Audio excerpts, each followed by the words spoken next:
It's my great pleasure to reintroduce Tom Lewis, presenter who doesn't need any introduction. And I'm looking forward to getting new insights on the bombing of Northern Australia, which I thought I knew a lot of, but I'll discover in this session that I didn't. Thank you. That's it.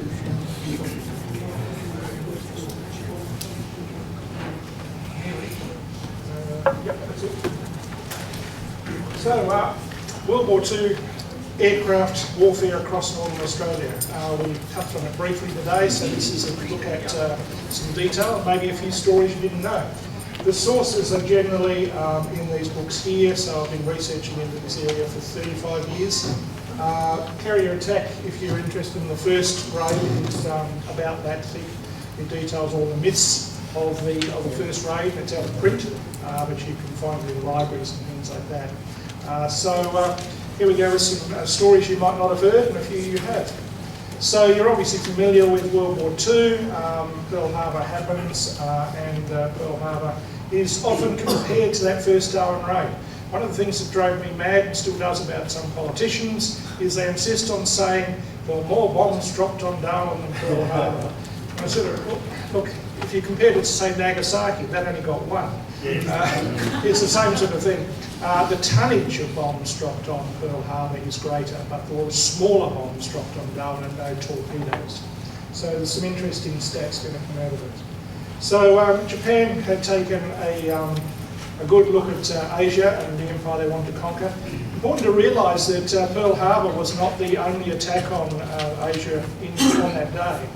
So they're simultaneously attacking the Philippines and Malaya and various other places. And they're starting to sweep south and to gain that empire that eventually they did gain. And I referred to this in the previous talk as to what they were trying to do. They're going after an empire, and the trouble with going after it and getting it is you now have to hold on to it. And there's all these angry people who want to get it back, and some of whom you've expelled, the colonial empires, and that's what they want to do.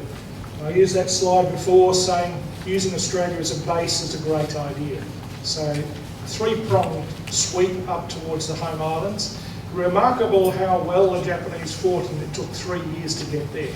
So the sweep by Nimitz across the Pacific, from MacArthur in Australia, and from General Slim and various others through Burma, which really got bogged down because the Japanese fought so well there, so quite often left out. And I referred previously to the attack with the submarines on Darwin. It's the same thing, it's the same reason they were attacking by air later. You want to close the place down as a going concern. As you turn left to take New Guinea, you don't want on your right flank, what is now your right flank, this annoying place with deep water harbour, runways, oil tanks, infrastructure and so on attacking you. And the same goes for Cairns and Townsville and so on. So that's the reason why they used submarines the first time, and it was bitterly and bloodily repulsed. That's an early part of the war against Australia that is almost completely unknown even today. That we were first of all attacked with submarines in January 42. It didn't go anywhere at all, and the I-124 lies there as testimony today to that failed attempt. So 4 submarines deployed, they lose one, they retreat with the other 3, they have a bit of a think, and what we want to do now is still close the place down for that reason. So let's do it with 4 out of the 6 aircraft carriers that protect Pearl Harbor. So we muster those 4 up, and they come south after doing some reconnaissance of the target. 2 main aircraft are over Northern Australia in World War II, the Babs and the Dyna. The Babs is the single seat, and the Dyna is the twin engine aircraft you can see there on the bottom left. Fun fact, if you can have fun facts in this sort of thing, why are they called the Babs and the Dyna? Why the bombers called Vals and Kates and so on? Nobody? Probably a lot of you know. But it's very difficult for us Westerners in World War II to pronounce things like Mitsubishi and so on, let alone spell it. So let's give them code names that we understand. So all Japanese bombers in World War II used women's names, and all Japanese fighters used men's names, so Pete, Oscar, Tony, and things like that. Obviously the Japanese weren't using them. I hear you say, well, what about the Zero? That was actually going to be called the Zeke. but the Japanese were using Zero. We knew about it, it caught on, so everybody calls it the Zero. Or occasionally you do find references to it in records as the Z. So originally you get the submarine warfare taking place in the Tiwi Island area. So Darwin's down the bottom middle. The giant Tiwi Islands, Bathurst Island on the left, Apsley Strait, and then Melville Island. The submarine is sunk basically, as you can see there. Now to the north, there is first of all a little aircraft action that is again unknown. Toyoshima, who we've already met this afternoon, that's where his aircraft crashed on Melville Island, and he was then brought across to Bathurst and sent down to Cowra. So here's again another little action which people haven't heard of. This is on the 15th of February, so it's 4 days before the famous 19th of February attack, and this is Robert Buell. He's out there probing to see what's happening with the Japanese probing efforts coming south. We have a fairly good idea they're going to attack us some more.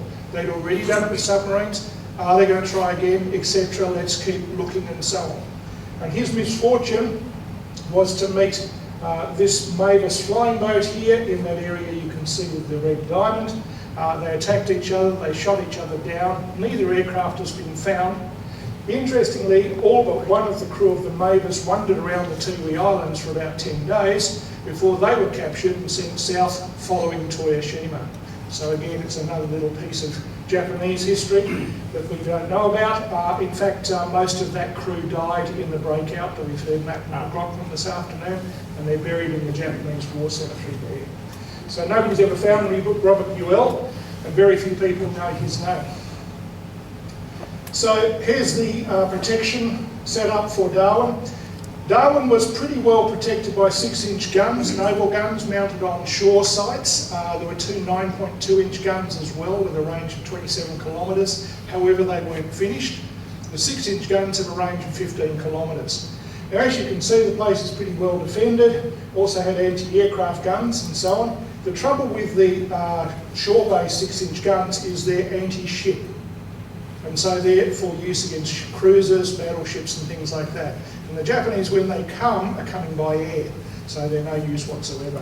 But still, it's a good deterrent. If they hadn't been there, maybe an attack would have come from battleships. Anti-air, there's about 10,000 troops in Darwin, all of them armed with the venerable 303 Lee Enfield, but it's a good rifle, 20 ohm shots a minute. Lots of anti-aircraft positions. In fact, in that famous first raid, we hit 30 of the Japanese aircraft, but we only brought down 4. We know that because we've had a look at the Japanese carrier deck logs, and it shows the damage that the aircraft received. So here's the track of the first raid. Let you take in a couple of little actions in red there. So they navigate down the Apsley Strait. This is 188 aircraft from 4 aircraft carriers. So they all take off, and in a unique manner that the Japanese had at that time, the British and Americans didn't. They form up into one formidable fighting force to strike as one. They fly down the Apsley Strait because of a great navigational marker, the big channel there below you. And as I referred to in the previous talk, they cross the coast to the east, circle around, attack from the south. Several reasons, gives you an element of surprise, means the enemy, that is us, have the sun in our eyes at that time of day, 10 o'clock in the morning, and importantly it means one pass over the target, release the one bomb from the valves or the cakes, and then fly home for a second breakfast, you being too nervous to eat first. On the way in, 9 of the Zeros had detached and attacked basically the military equivalent of a DC-3 on the runway at Bathurst Island. It famously is said that they were attacking Father McGrath, who was radioing a warning at the time. It's not true. They didn't have any radio detection equipment fitted. He just got some of the overspray. But those 9 Zeros, once they'd done that work, flew direct to Darwin, and they actually arrived 2 minutes earlier. But they knew they weren't supposed to disrupt the surprise attack, so they contented themselves with attacking the boom net and strafing the vessels there. So the raid actually starts about 9:56. You'll hear it always said it's 9:58, and that's the main strike force hitting Darwin from the south. So what the aircraft look like. It's all single engine, all monoplanes, all low wing. But the Cape carries 3 people and one torpedo or one big bomb. The Val dive bomber, like the Stuka on which it was half modelled, attacks at an angle and releases the one bomb. It's got a rear seat gunner, and the famous Zero comes along for the ride, and his main job, of course, is to escort the bombers safely to the target and to shoot down bad guys in case they attack the bombers, and to make sure they get home again. Not a lot of photographs, but there is actually a little piece of movie footage famously taken of that first raid. Obviously, it's not a good idea to be standing up when the bullets are flying. Zealandia, that's one of the 11 ships sunk. Now, of those 11 ships, 9 are sunk within the harbour. It was thought to be 8 when we were researching carrier attack. We came across a 9th in the records called Carolee. She was sunk and she hasn't been found. The other 2 ships were sunk outside the harbour, again by air assets on that day. So there's actually 11 ships on that day. Unusual to see a shot like this of a gallant warship going down fighting. This is only around about 500-600 metres from shore. And there is actually one of her guns which has been landed from the wreck pointing to where the wreck is now. And the wreck, ironically, was half salvaged in 1960 by a Japanese salvage company. You can actually make out the 4 funnels. The rear one looks like it's collapsed. 88 men died on board, and it is attested by a lot of witnesses that she fought to the last. Neptuna, freighter which blew up alongside the wharf, and it cut the wharf in half, and that was the situation for 18 years, would you believe, until the wharf was fixed up after the war and the wrecks were taken away. And that's probably the most famous shot of that raid. Some very silly person had put Neptuna carrying 200 depth charges alongside the main wharf. That's the reason for that giant explosion there, and why she ended up on the side, smashed up there.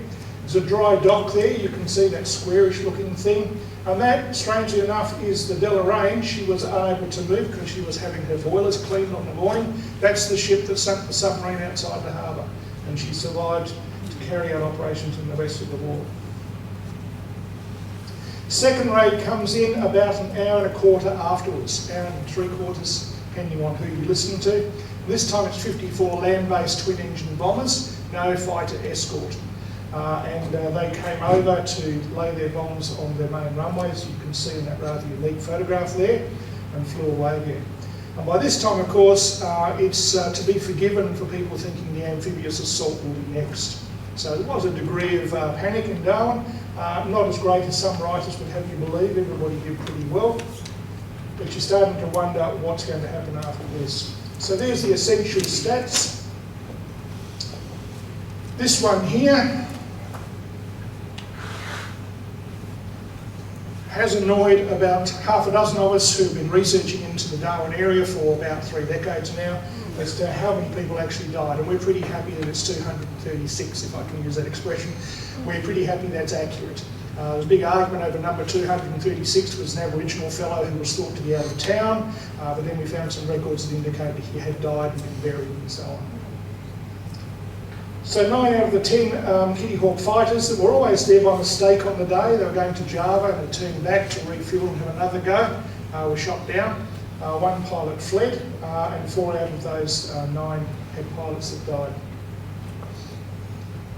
So after this, it's a question of what's going to happen, and it's mainly up to the United States to defend what's really only about 150,000 people, some accounts have it, north of Brisbane, living in Australia, and to defend the vital assets of the runways, the oil tanks, the infrastructure, and so on. So population's pretty small, and the United States comes rapidly to the rescue. That was the Stuart Highway before they started work, and afterwards it was a semblance of a road which has become much improved these days. The railway only reached to Pine Creek, which is about 90 k's south of Darwin at the time. Built 51 airfields across the Northern Territory. You can still see most of them today, most of them dirt strips and some, but very well built by the Seabees with relentless energy. Second big raid, and I should point out that the Japanese came back the next week, and they came back again and again and again for the next 2 years. So I'm not going to go through every raid. If you want, there's a book called The Empire Strikes South, which I wrote, and that has every Japanese raid listed in it. And it's got the numbers of bombs dropped, it's got the number of aircraft brought down, crew names and things like this. But here's a few of the famous ones. This is the attack on Broome. Enormous oversea flight with 1 Babs aircraft and 9 Zero fighters. And by coincidence, the main attack for the Zeros was this target opportunity, which was the flying boats on the harbour at the time. And they're mainly full of Dutch refugees. And you may scratch your head a bit and say to yourself, well, why are they Dutch? And it's because if you look at this map here, it gives you an understanding of the colonial empires across Southeast Asia, which now have vanished. And you go to Vietnam, and the best thing you find to look at as a remnant of, say, the French there, is some of the great buildings that are left behind, the French bakeries, which are run by the Vietnamese, really terrific. So it gives you an idea of why there were Dutch people fleeing through Broome, and why the 86 people, 86, second biggest air raid in terms of fatalities, who now live in the cemetery in Broome, are mainly Dutch women and children, because they were in the flying boats when the Zeros arrived. So it was just the wrong time. And there's the number of aircraft destroyed, 2 of which haven't been found. The B-24, which was chased out to sea, and the Zero, which chased it, the wrecks haven't been located.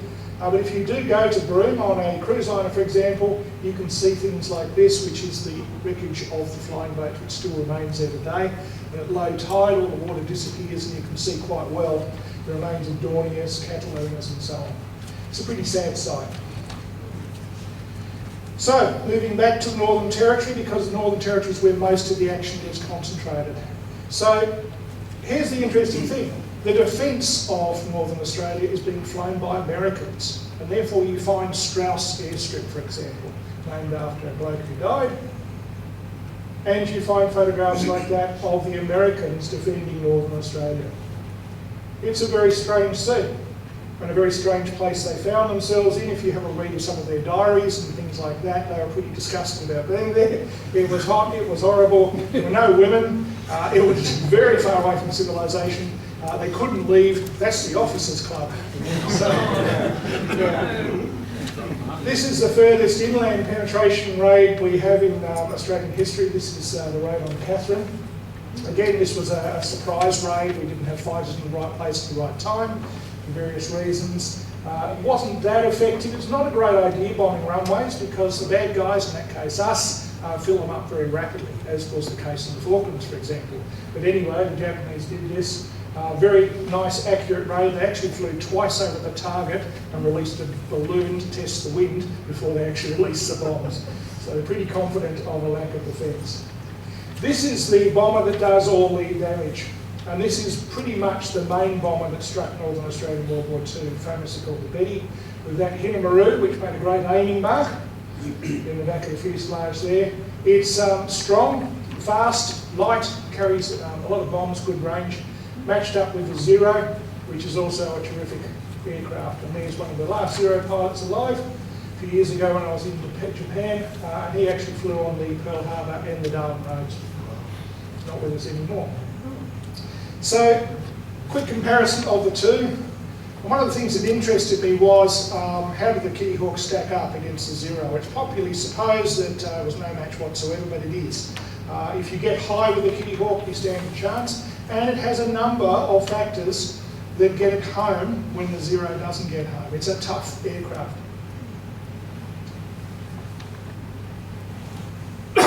So I did question this to the extent that I actually ended up writing a book about it, Eagles over Darwin, saying, well, where were the Australian defenders? Why didn't we, nearly 2 years after the Battle of Britain, have Spitfires and Hurricanes? Why was it being flown by Americans? Are there any lessons to learn for today's defence? And so on. But in the end, we start turning it around, and how do we do it? This is how. What they call a fused picture. So you bring all of your information into the right place to get to the right people at the right time. You get the aircraft up at height.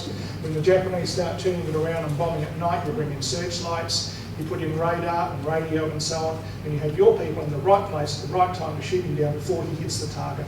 And if you can't do that, then hit him on the way out. And this actually starts to hold the line. It's an enormous operation across Northern Australia. And something that is not that well understood unless you prepare to settle down and do quite a bit of reading on it. Eventually, probably from some elements of national shame, the Spitfires start coming in, and strangely enough, they're RAF fighter pilots who've been experienced flying Spitfires in Britain. So you go all the way back to Australia to fly Spitfires, which you fly out there and so on, and ship out there. And eventually the Americans leave. Much to the Americans' disgust, they were then sent to New Guinea. So, if you're there, guys, not getting a good time, those boys. But basically this takes over, and Clive Corwell famously was the leader of the wing there, and we started to hold the line against the Japanese. Spitfire was good, better than the King Hawk in some degree. It's arguable. But basically it's a fused picture. You cannot win with just the right aircraft in place. You need to have the right time, the right place, the right height, and obviously you need to know that it's coming. So radar, for example, is essential. Linked together with radio to the fighters to get them up and so on. It just is a very complicated picture. To give you an example, there was one radar set on duty in Darwin when the Japanese arrived on the 19th of February, and it wasn't working. They were still putting it together. So it takes time to get this right, and it's really about a year and a half before you start turning it around. So having been to Japan and counted up all through the records, it came up with this number, 1,883 individual enemy flights across northern Australia. That's bombers and fighters together. And if you add together the Japanese submarine aircraft flights, you get to that number that's been mentioned. You can see that most of them are against the Northern Territory, because that's your centre of gravity. Townsville, Cairns, Exmouth, Broome and so on are important, but they're minor bases. So hit them too. And again, keep in mind why. You basically want to stop the Americans running operations out of Australia. So that's why you hit all along the east coast and all across the north. In the end, it doesn't really work, because we start doing to them what they were doing to us, which is running bomber raids out of Australia. And so when I wrote that book on the left, I then followed it up with that book on the right, because I was interested in seeing the other side of the picture. So this is them coming south and hitting us, and this is us going north and hitting them. Very, very expensive in terms of lives lost. In World War II, unfortunately, despite what you see in the movies and so on, if you start doing the stats, you find that tragically 6 out of 7 aircraft crashes are not as a result of direct enemy combat. Some of them might be a bit of a result of enemy combat on the way back, but your navigation's been shot up and therefore you crash and so on. So it's got a fairly sort of tragic picture of crashes all across Australia, and that's not counting the south. The big strategy, of course, is that Germany will be first and Japan will then follow on. So we finish off Germany, we then turn our attention to the Pacific. To give you an idea of that, at the end of the Pacific, there were 36 carrier battle groups in the Pacific, all but 6 being American, the other 6 being British. So now the picture is looking like this. We have to turn it all around, and we have to basically attack those airfields the Japanese now hold, which used to be ours, or the Dutch, or the French, or something, and we have to start hitting them, and we start pushing north to the home islands. And at this rate, the war is going to go on to about 1948. So it's basically the heavy lifting done by the United States, then follows on from the RAF, and strangely enough, the Dutch, who were thirsting for revenge, had a squadron of B-25s, which were maintained and operated most of the way by the RAF and the Americans, but they were based in the Northern Territory too, as well. So they're doing minor operations out of the Northern Territory. And the pushback against Japan results in this sort of thing. And I'm sure you've seen more pictures of devastation than you care to see again. But what I tried to do in these in this research over the last 30 years is work out at one stage how many operations we actually had running out of Australia, and I failed because the records are not that complete. But it was an enormous operation. And in the end, I argue in that book there, Atomic Salvation, which has got me into a fair bit of trouble, that without the atomic weapons, the war would have gone on until at least the end of 1946 and resulted in probably the death of 30 million people. Finish on this. This was interesting because this bloke here died over the Northern Territory. His wife was in Taiwan at the time, and she was sent by ship with their two small children back to Japan. The ship was torpedoed by a US submarine. She ended up in the water with the two small children. She was eventually rescued. She got all the way back to Japan. She found out then her husband had died on a bombing operation over Northern Australia. Very sad, one of the tales of war, yes. She marries again, and she has a long and successful life and more children. But she never forgot her husband who died over Northern Australia. And when she died, she left orders to her family. She wanted to be cremated and to have her ashes scattered near her first husband's over Northern Australia. So the family says, how can we possibly do that? We don't even speak English, let alone Australia. None of us have been there, and so on. It's a fairly closed book. But to give them a lot of credit, they persisted, and they contacted through the Japanese Australia Association. I was a member up there. They contacted various people, and there I am, and that's Peter Stiles, who was the Chief Minister, Deputy Chief Minister at the time in Northern Australia. And eventually, members of the family come with the ashes to Darwin, and they've got the cooperation of the Navy by this time, and we plan an operation to scatter the ashes in the water as close as we can find to where the bomber went down. And there's me on the right there. And I'm tragically holding her hand, and I'm holding her back because she wanted to do the operation as soon as possible. And having done a couple of these before, you need to wait until the boat's anchored, swings into the wind and things like that. It could all end up very badly. They asked for a TV cameraman to be there so they could transmit it to people back home. And it all went very well. And we were able to reunite the two of them. So I suppose at the end of a long, bitter and desperate campaign across Northern Australia, there was some elements of humanity that came out of it as the war ended. Happy to take questions later on. Thank you.